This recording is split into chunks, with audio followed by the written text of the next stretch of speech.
More than 15 years ago, Shatil organized a coalition of organizations that managed to pass the first bill on public housing in Israel.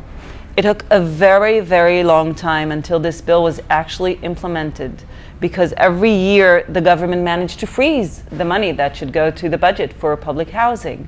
Only in recent years has Shatil, together with activists and organizations on the ground, managed to get the government to unfreeze the money, to allocate budget for public housing, to change the criteria for who is eligible to get public housing, and thankfully also to have both the finance minister and the housing minister commit to the objectives that we defined together with the activists for public housing on having 5%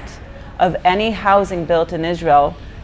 intended for public housing. So part of the idea is not just that the professionals go to the Knesset and speak with members of the Knesset on public housing and convince them, but actually we help organize activists from different locations in Israel, from Jerusalem, from Beit She'an, from other cities around the country, who together can come and advocate for what kind of public housing is needed.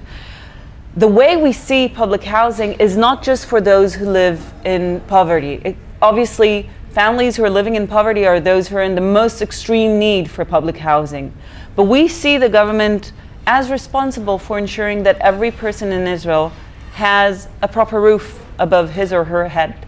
and has a proper place to live in. This is what we see as public housing. This is ensuring that all people, all groups, all sectors of society can live in a dignified way,